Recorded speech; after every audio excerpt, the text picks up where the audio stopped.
maybe we'll get started before people start passing out from the heat. Just go in, right? So, great. I think pretty much everybody in the room knows Laura, but I'll just do an introduction anyway. So, Laura graduated from Auckland with a BE Hons in 2009, and she continued here for a PhD working on the forward problem in cardiac electrophysiology. She then went to France for a postdoc 2014. So she's been there at LIRYC for a couple of years, and today she's going to talk to us about some of the work that she's been doing on electrocardiographic imaging. Hi. So as Vinod introduced, I'm Laura Beer. And since my PhD, I've moved to the LIRYC to continue my work on non-invasive mapping in France. So the LIRYC is a university hospital institute. In France, there's only 4 of those, and the LIRYC is based in Bordeaux. So the research that we concentrate on is electrical diseases of the heart. So as such, our research centers around 3 major themes. We look at atrial arrhythmias. In particular, we concentrate a lot on atrial fibrillation. We also look at ventricular arrhythmias, and again, concentrating a lot on fibrillation and sudden cardiac death. We also have a theme around heart failure and cardiac resynchronization therapy and electrical synchrony. So the LIRYC is actually not very old. It was founded about 4 to 5 years ago. A few of you have visited, I think, in the time since it was founded. And since then, it has expanded greatly. Last year, we've moved into the new building seen above, and with that, we've got a lot more space, not only for admin and research offices, but as you can see, more than half the building is dedicated towards experimental labs and facilities. So within these labs, we have a lot of cool gadgets and things, 9.4T MRI, 1.5T MRI. We've got an X-ray cath lab dedicated to experimental procedures, patch clamp, about 3 different optical mapping setups, etc. So not only has the Institute expanded in terms of building, but also in terms of numbers. So when it was first developed, I think there was only around 10 people from 2 countries, and now there's 124 from 15 countries. So these people are split over 6 different teams listed out there, and I am part of the signal processing group. So the signal processing group is led by Rémi Dubois, and within our team we have 3 postdocs, including myself, 2 PhDs and 3 engineers. A lot of our work also stems from non-invasive mapping. So as such, we've set up a non-invasive mapping working group to include other members from other teams that are interested in this field, including people from the mathematical department from INRIA. Some of you know Eve and Judith, as well as people from the simulation and modeling team, Ed Wigmund, and some invited professors from Amsterdam, Ruben Carnel. So a lot of the work that I'll be presenting is my own, but I've also included some of the work from the other people in my group that I thought might be interesting. So within our group, the objectives are really to apply mathematics to develop new methods to analyze electrical signals, not only directly recorded, but those reconstructed with non-invasive mapping, and also to improve our non-invasive mapping techniques. Clinically, we're looking to design new features from these reconstructed and recorded signals to help diagnosis and therapy. We're also developing new devices to help in clinics, so developing new catheters for recording signals. We're also been developing a new system to train clinicians for catheter ablation and for cardiac electrophysiology recordings. More recently, we've also started doing lab experiments in order to get data to validate the methods that we're developing and to study the mechanism underlying cardiac arrhythmias. So before I start, I'll give you a very basic introduction into ECGi and how we implement these techniques at LIRYC. So the idea of ECGi is to combine densely sampled body surface potentials with anatomic imaging. We then solve the inverse problem to reconstruct high resolution cardiac activity, electrical signals. From these signals, we can then extract features of interest for clinicians. So depending on the cardiac condition, we can extract features for diagnosis and treatment. So to solve the inverse problem, we must first define the forward problem, that is the computation of body surface potentials from a known cardiac source. So while mathematically this forward problem is relatively simple, we run into problems with the inverse problem. So the inverse problem is ill-posed, meaning that there's a multiple number of cardiac sources that can produce the same body surface potentials. So to overcome this problem, we need to simplify it by defining the cardiac source that we want to reconstruct, defining the torso model that we're using, etc. And we also use mathematical tricks such as applying constraints to the solution and regularizing and approximating equations, etc. So at LIRYC, the standard procedure that we use at the hospital is the potential-based formulation. So that means that the electrical source is defined as an epicardial potential model, and we extract the geometry from CT. The torso model is defined as being homogeneous, so we exclude any of the different organ conductivities. And we also define this geometry from CT. And the body surface potentials are recorded from a 252 electrode vest seen below, with the electrodes localized with CT as well. So once the problem is formulated, we can look at solving it with discretization. At LIRYC, we use the method of fundamental solutions, the MFS, which is a meshless method. And we solve the resulting system of linear equations using Chickenov regularization and Creso criterion to define the regularization parameter. So with the problem set up, then we can then look at validating or evaluating the results that we obtain. So typically there is 4 different types of data sets that you can use for this type of validation. The most ideal is obviously clinical data sets. However, this data is limited in terms of the activity that we can obtain, not only in terms of the interventions that we can perform ethically on the patients, but also in terms of the ability for us to move the catheter around within the heart into different areas of the heart to obtain full activation, as you can see in that top map there. We also have in silico data sets. So this is where we can define a true cardiac source using mathematical models, right down to the cellular level. We do a forward problem to compute the resulting body surface potentials. And those body surface potentials are then used to reconstruct with ECGi activation. And we can compare those to the true activation that we've initially created. There's also in vivo data sets, such as the data set that I obtained while I was doing my PhD here in Auckland. So in this case, we used an epicardial sock around the heart to obtain the true activation on the heart. The pig was closed chest with body surface electrodes to obtain the body surface potentials, which we used as the input for ECGi. And lastly, we have ex vivo models or torso tank models. I'll go into this in more detail, but this setup is what I essentially developed during my first year as a postdoc in Bordeaux. The ideal thing about this setup is that we have true experimental recordings, such as you'll get in vivo or clinically, but you have a much greater control over the interventions that you can perform on the heart.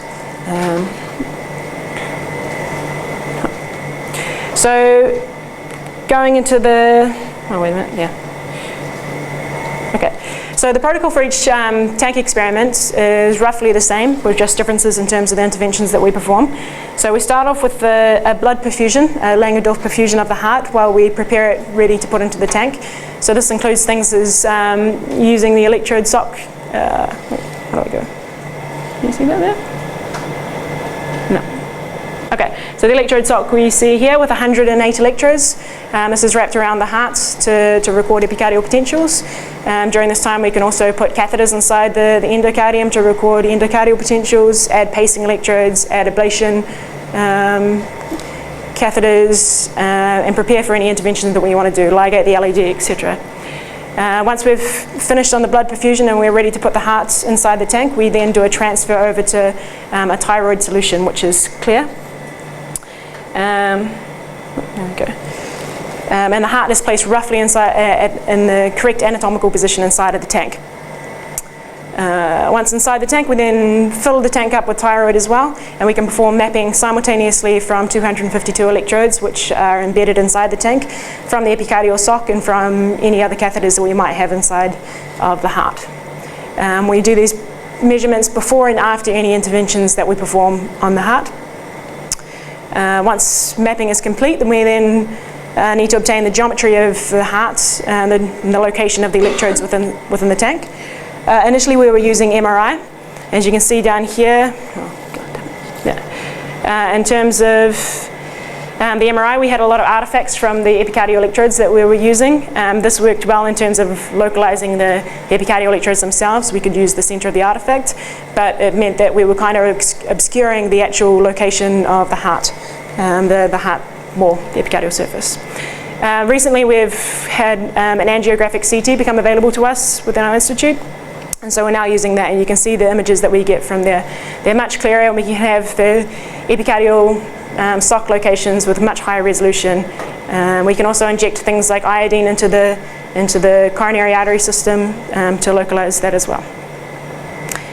So we can define the heart mesh and localize electrodes. So to date, over the last year, we've performed 21 experiments. The types of experiments that we've performed are kind of on the easier scale in terms of difficulty to start with. So we've got healthy sinus rhythm and pacing. We've induced VF by pacing. Global ischemia, we've induced left bundle branch block by ablating the left bundle branch. And we've also got some non-scar related VT signals as well. So in the near future, we want to go towards looking at ligating the LAD in order to perfuse it to perform local ischemia and scar-related VT. We also want to start looking into repolarization. However, we need to obtain accurate gold standard signals for repolarization in order to validate our inverse methods with this, and also looking into desire de point. Where ultimately we would like to go, but can't at the moment, we want to look at atrial mapping. However, we don't have any gold standard for recording the atrial signals at the moment. We also want to look at using human hearts inside the tank. Currently we only use pig hearts. The good thing is recently the institute where I'm working has set up a collaboration, or set up a system with the hospitals that allows us to use human hearts. So if somebody dies and the heart can't be used for transplantation for whatever reason, then we might get the heart for research purposes. So this has been set up over the last year, and we've put our tank in for it to be on the roster if these human hearts become available. We have some difficulties in terms of what we would do with the human hearts within the tank, because at the moment, as you can see from this picture of a human heart here, there tends to be a lot of fat around the heart, which means that the epicardial electrode sock might not be the most ideal way to get the true potentials. We might want to use something like plunge electrode needles instead.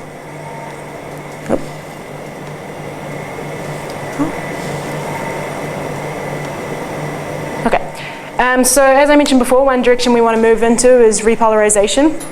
And so for that we're going to use optical mapping. We've done one pilot study with the optical mapping team. It's Rick Walton and Olivia Burness. So for this pilot study we just used a normal heart and sinus and during pacing from one location. And what we found was actually we got really good signals out of it. So although with optical mapping, the way that the tank is, it is see-through, which means that we can shine any light and capture the signals with the camera from underneath. So normally the tank is lying down with the chest facing the ground. So we have the camera underneath with the light shining up in there. And as you can see, we only get kind of a small region of the heart captured by the camera. However, from this region we get really good signals. We get a very strong upstroke in for activation, and so from these activation maps they seem to be really good. The problem at the moment is repolarization, so the heart is still beating in terms of these experiments, which is not ideal for repolarization. However, we've got some ideas in terms of how we can decouple the electrical from mechanical activity and allow this repolarization to be mapped accurately. So in terms of, so now that we have the data sets available, how will we go about improving the inverse problem? So if we look at the workflow of the inverse problem, the first improvement is with the problem itself. So either we can improve the current formulation that we're using at LIRYC, or we can look at writing a new formulation. I myself, in terms of improving the current formulation, have looked at the inputs into the forward problem itself, the body surface potentials. So with all recordings, we have some bad signals on the body surface, either from poor contact or a lot of the times clinically we have a defibrillator pad which kind of blocks a large portion of the electrodes from the vest. Currently the clinical practice is to reconstruct these missing signals using interpolation. So for this study, I wanted to look at the idea of whether or not we do need to interpolate or whether we can just remove these signals entirely, as you can see here, and do an inverse problem with that. So for this study I used simulated data, so we know the signals everywhere on the torso. And I looked at 40 different configurations of removing the torso leads of body surface potentials based on clinical data. So the gold standard that I compared to was the inverse solution using all of the torso signals. And what we found was that when we had missing or broken electrodes, removing them did reduce the accuracy of the inverse solution, but it only reduced it in terms of magnitude, not in terms of the topology of the signals themselves. When we interpolated, this didn't improve the signals in any way and often produced further error into the signals. So we saw that the magnitude was affected, but also the topology. In some cases, electrograms were inverted from what we saw with the gold standard. You see, kind of difficult to see, but a red here versus the black and the blue. By collating all the data, I found out that the worst case scenario was when missing electrodes were over the heart, which seems like the logical situation. So we saw the most substantial changes in reconstructed electrograms then. This isn't a study to say that we shouldn't use interpolation, but that we should be careful with the interpolation that we use. As you can see from these interpolated signals, they don't exactly match the original body surface potentials. So if we can use an interpolation that is accurate, then I do believe that it would provide more information. I've also looked at alternative formulations for the inverse problem, so using different discretization methods. So as I said in Bordeaux, we use the MFS method. A lot of other groups will use the boundary element method or the finite element method. So using the PIG data set that I obtained with Bruce here in Bordeaux, in comparing these methods, what I found was that there was not a lot of difference in terms of the electrograms that we reconstructed. In terms of correlation coefficients, there was no significant difference between the electrograms. However, the MFS method did improve slightly.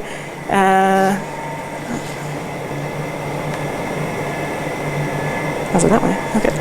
Did improve slightly the magnitude of the potentials. You can see here these two MFS is a slight improvement, but they're still substantially smaller than what we recorded. In terms of activation maps, again, there wasn't a lot of difference between the methods. They both kind of captured the general spread of activation and with not a lot of difference. We saw no significant difference in terms of correlation coefficients, relative errors, or in the total time of activation. We did see the MFS method did improve in the localization of the initial site of pacing compared to the boundary or the finite element method, down to about 19 millimeters compared to 25, which is significant. So whilst not perfect, the MFS was the preferred method. So others in our group that are also looking at improving the MFS formulation, a lot of you might know Judith, who did her postdoc here for 2 years. She's looking at improving the MFS in terms of, the MFS works by creating a pseudo boundary for the heart and the body surface by inflating and deflating slightly. So she's looking at new methods to inflate and deflate over just timesing by 0.9 and timesing by 1.1. She's also looking at the boundary conditions that we apply to this problem. So typically we use Dirichlet conditions, which define the body surface potentials, and we also apply the Newman conditions, which define that there is zero flux on the body surface. So she's looking at the idea of removing this zero flux condition on the body surface. And what she's found is that this makes the problem less ill-posed and produces a better morphology of potentials and produces potentials which are less noisy. Gladys in our group is also looking at new formulations, so she's looking at a formulation based on using transmembrane potentials as the cardiac source as opposed to epicardial potentials. So she's developed this method and she's ready to start testing it using experimental data, particularly to look into repolarization in structural heart disease. So outside of the forward problem itself, once we've got our epicardial potentials, we can then look at improving and developing new features that we can extract from these potentials. So a particular field that I'm interested in is electrical desynchrony and CRT. So prior to my arrival in Bordeaux, Sylvain Plux, a clinician in Bordeaux, had previously shown that ECGi worked better than the standard 12-lead ECG to define ventricular delay in the left ventricle in heart failure patients, and that this may aid in predicting response to CRT. So he did this by using two different features: ventricular electrical uncoupling, which is defined as the mean activation on the right ventricular free wall minus the mean activation on the left ventricular free wall, and also using the total activation time across the epicardium. So whilst in the study he saw that large levels of desynchrony seem to be captured by ECGi. What we don't know is what level of accuracy ECGi can capture these metrics, and whether or not it can capture much smaller levels of desynchrony, such as an incomplete left bundle branch block. So to evaluate these questions, I've worked in collaboration with Ruben Coronel and Peter Hutchins from the Netherlands to develop a porcine model, a big model of left bundle branch block with varying degrees of desynchrony, and we've used this in our torso tank protocol. So what we've found is that, although previously thought to be quite hard or even impossible, that we did develop left bundle branch block in these pigs. We have shown with these recordings here that by ablating the left Purkinje branches that we can induce it. So with low levels and a small ablation area, we induce incomplete bundle branch block seen in the middle with just a slight delay in the left ventricular free wall. And by increasing the level of ablation and by increasing the area over which we ablate, we induce complete left bundle branch block, which is comparable to humans.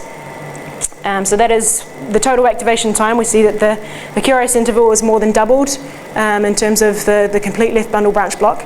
And we see from the VEU, the ventricular electrical uncoupling, that there is a large delay over the left ventricular free wall. In terms of comparing to the inverse solutions, we can see that the computation of both the total activation time and the VEU is slightly reduced compared to what we've recorded, but that we've captured the fact that there is electrical desynchrony in these pigs with the inverse problem. So far we've actually done more than 7 left bundle branch blocks, with 4 of them being incomplete cases. In all cases we captured this desynchrony, and we captured the degree of desynchrony. So using this data, what we'd like to do is to improve the calculation of the VEU. We want to look at the accuracy of other metrics, such as the latest site of activation, which is often used for pacing in CRT. And we want to look at developing new metrics to characterize electrical desynchrony substrates. So we're expanding on this work also by combining in vivo and ex vivo protocols. So the objective of this study is to combine different non-invasive mapping techniques to assess not only the electrical desynchrony but also the mechanical desynchrony and mechanical functional changes with desynchrony. So for these studies, we're starting by inducing left bundle branch block with ablation in pigs in the similar way that we were doing ex vivo. We're using echocardiography to assess the cardiac function, and the left ventricular volumetric stress and the mechanical deformation, and we're using ECGi to assess the electrical desynchrony. We use MRI post-ablation, post-experiment to localize the ablation site. We're also using these hearts in torso tank studies to expand on our data set for ECGi validation. So far we've only done one study combining electrical and mechanical mapping. But in terms of electrical mapping, it was clear that we had AV block even just from the body surface potentials. You see that the P wave is non-conducting. In terms of ECGi, we saw that the total activation time corresponded to the QRS interval in terms of increase, and we saw a late activation over the left ventricle with the VEU. From MRI, myocardial injury was provoked by ablation. It was very transmural and high in the interventricular septum. Doppler echo showed an absence of systolic aortic ejection, and again the ECG P wave was non-conducted. We also did speckle tracking, showing a delay between the basal left ventricular free wall and the septum, and the interventricular septum. So this is showing intraventricular desynchrony, as well as low longitudinal strain and ejection fraction in this case. So very briefly, the torso tank study showed very similar results between the recorded and ECGi signals again. So this is obviously some very initial analysis.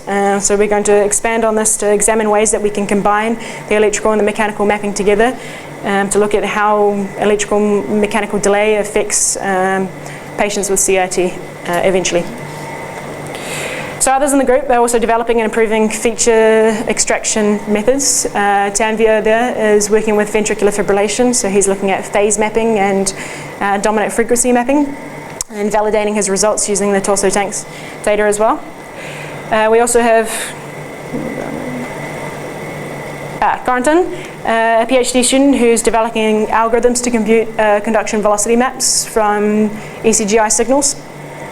So this is going to be used for scar-related VT mapping to help understand underlying mechanisms and also for atrial tachycardia. So now we go into clinical application of ECGi. So whilst this is not my own work, I think it will be of interest to people here. So I think Bordeaux is well known for using ECGi for AF mapping to drive ablation. Oops. So that is to say that ECGi is used to define the regions that drive atrial fibrillation, and using these regions defined by ECGi, clinicians will go in and ablate these regions. So the workflow of this starts by mapping during fibrillatory activity. We extract just atrial activity and remove any ventricular activity from these signals, and then perform the standard inverse protocol. With the inverse solutions, we filter the signals and do phase mapping. To obtain the phase signals, and the activity is then, so rotors and foci are automatically detected from these phase signals, and these foci and rotors are aggregated together to form a composite map. So the driver regions are ranked based on statistical prevalence, and ablation performed in each region until fibrillation is stopped. So a clinical study has been performed that has shown this is a very effective approach.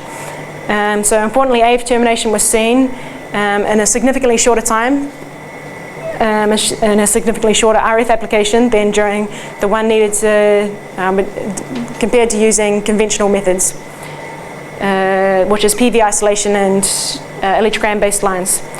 We also found that patients that were ablated using this driver-targeted strategy were more likely to be ablation-free after 12 months. We also saw an accumulative increase in the AF cycle length after each ablation, after each driver region was ablated, showing that each region is associated with some kind of fibrillatory activity. So this work was done backwards, however, with clinical validation performed prior to actual inverse solution validation. So recent work has been done on validating the atrial signals that are obtained using simulated data. So what we found was that the phase itself was not completely accurate. However, the location of the drivers, the singularity points, were accurately obtained. They also found that the right atrial results were worse than the left atrium in the symptom. So I'd like to take this point to mention that I'm here at the ABI for 1 month. Until Christmas effectively. So my purpose here is to work with Bruce and Shu on some of their non-invasive endocardial inverse problems. But however, I'm also up to setting up any other collaborations if anything you've seen here is of interest to you, or you think that some of your methods may be of interest to us.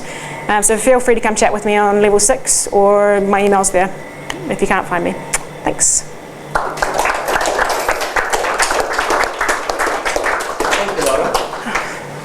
Questions?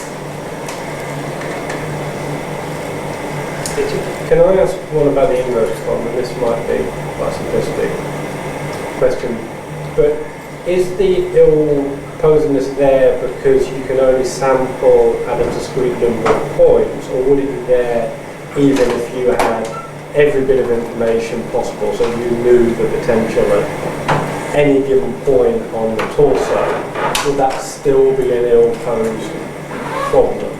That would still be an ill-posed problem. And how does the ill-posedness manifest itself? Is it oscillations in the solution? Effectively, depending, it would end up with being errors in the solution, depending on how At the moment, we regularize the solution in such a way that it smooths out the potentials, so we don't see oscillations in those potentials. Because usually penalises acidity solutions, right? Yeah. You use a low-pass filter instead. Yeah. So that's why we don't see those in terms of the solution, yeah. But I don't personally know, I've never tried to do it without any kind of regularization to see what kind of solution I would get. But yeah, presumably it would be some kind of, it would probably just be a nonsense solution that you'd get out if you don't use any kind of regularization or other mathematical trick. Just on a related note, so has there been any analysis done on sort of optimizing the locations of those electrodes, because I see noise and these other things? And optimizing the location of the body surface electrodes? And the density, I guess, to maximize the... is that there has been quite a few studies done, well, quite a few, probably at least 4, and I think usually what they've found is that the minimum number of electrodes to capture all of the activity that you need is 64 actually. And we do 252, so that we've got much more electrodes than we actually need in order to do the inverse. They also find that, like what I saw in terms of removing the electrodes, that is typically located right over the heart surface. I think someone found that like an L-shaped pattern over the front and an L-shaped pattern over the back was the optimal electrode positions. So did they do that analysis using things like torso tanks? Yeah, torso tanks and simulation studies as well. So they'll take the fact that with a simulation study you kind of know however many nodes that you have on your refined torso mesh is your exact torso potentials, and then they can reduce that number down until a point where they say that the inverse solution has been affected. So you can kind of do that. Other people have done other methods, kind of more of a mathematical approach, performing singular value decomposition and things like that to see at what point you need. I mean, the problem is that I guess it depends on the electrical signal on the heart, because it doesn't ever propagate in the same way, which means on the body surface you would see it propagating across the body surface in different ways. You'd see those maximum and negative potentials in different locations, which means that for a particular one you might need 64 in a particular location, for another one you'd need them in a slightly different location. So by having 252 we kind of have that backup, and if we've got bad electrodes, it's, yeah. If I understood your graphs right, the areas you get in your inverse solution are roughly a factor of 4 in terms of magnitude. In terms of those specific ones, yeah. And about 20 millimeters in terms of localization. Yeah. And that's from torso tank experiments. That study was done with the in vivo animal data from here. Oh, okay. Yeah. So is it similar with the torso tank? No, it's much better with the torso tank, because the problem is much better posed in terms of the tank itself. It's, yeah, we're much more accurate in terms of our localization of electrodes, I think. But those numbers would be about right for what you might get in a clinical study. Possibly, yeah. So what's the meaning of that? How useful are those results then in a clinical setting? Those are the areas that you are ending up with. In terms of magnitude, I don't think magnitude of potentials is particularly important in a clinical environment unless you're looking into areas of infarct and things like that. And then you want to be looking at things like fractionation and stuff as well. And we know that our inverse solutions currently don't reproduce that kind of fractionation, so they highly smooth the solutions. In terms of the localization error, that means that what we might be able to tell a clinician is roughly where, if say it's a PVC, where the PVC is located. So they would know whether it's left or right ventricle, so that would significantly reduce ablation times by going roughly towards where the area is and then doing local mapping there to localize exactly where that PVC is and doing ablation there. But in terms of, yeah. Well, it's just a conversation we had before, that we believe that part of that localization error is to do with the fact that the board problem is not isotropic in the way it is for the tissue tank. Yeah. And before you left, you talked a little about defining a better board problem, albeit perhaps in a empirical way. Yeah. Is there it seems to me that the mesh method, which is inherently set up around an isotropic board problem, doesn't quite match with that approach, or am I wrong? Is there a way in which we could use a meshless approach with an anisotropic forward problem? I don't know enough about the mathematics to answer that. Behind it. As it's currently formed, it's just a simple position as all the mass is there for its isotropic. But, Yeah. I guess it must be possible to do it. From the way that we've discussed it before, I mean, essentially it's solving it the same way the boundary element method is, but just by inducing this kind of shift in the epicardium, a shift in the torso so that you don't have that singularity point. So I don't see why you couldn't have, what I know of it now, I don't see why you couldn't have organs in there in the same way you do with the boundary element method. No. Yeah. Can I ask about your optical mapping? So we have a tank filled with solution and you're shining the light to a particular camera phone from outside. Do you not get quite major distortion in your view? This is the exact same way that they do it with the optical mapping, with wedge preparations, etc. It's inside some kind of tank. You have the camera shining and the light, etc. The only difference is, I guess, with those tanks is that it's a perfectly flat surface and this is slightly curved. But we typically try to find an area on the tank which is as flat as possible. As you can see from those results, we got even Rick was surprised at how good the signals were coming out. He said it was better than some of the signals they get from. I guess it's because we have the heart is still, because it's on the anterior surface, the heart is still relatively close to that tank wall, and so we don't have that much distance between the camera and the heart, which does reduce the field of view. But your solution stays clear enough?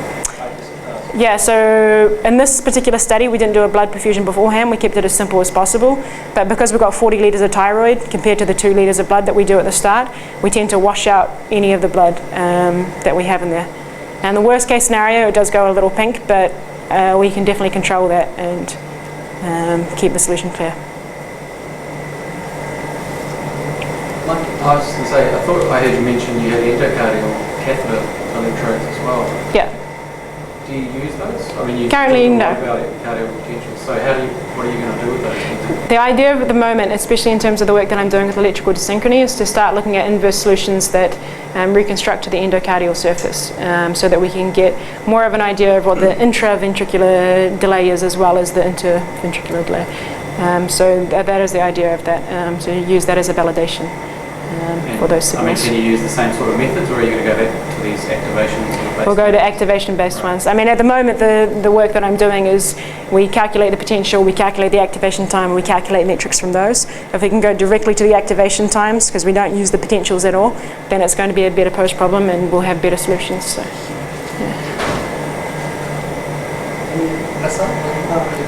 Just on that, going back to the optical imaging, can you not use ultrasound to figure out the shape? Or is it beating too fast? We try to stop the beating altogether.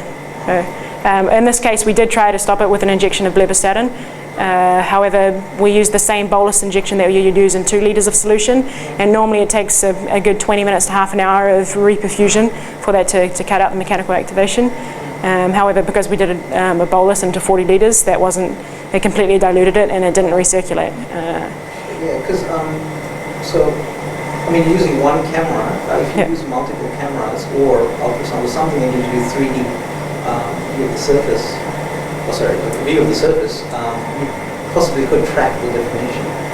Yes. So, I mean, so we've done some of that, doing some of that stuff for the breast work. Yeah. Where the breast is going to be imaged underwater because we want to know the unloaded state, unloaded shape of the breast. So in that sense, also like recently, putting together a camera system to track the surface of the lung. Is it? What kind of resolution are these cameras? The ones we're getting at 5 megapixels, so like 75 frames per second. So you can get faster ones if needed. But we have all the procedure for placing the cameras in the correct position to maximize view of the field, of the surface, and getting as much.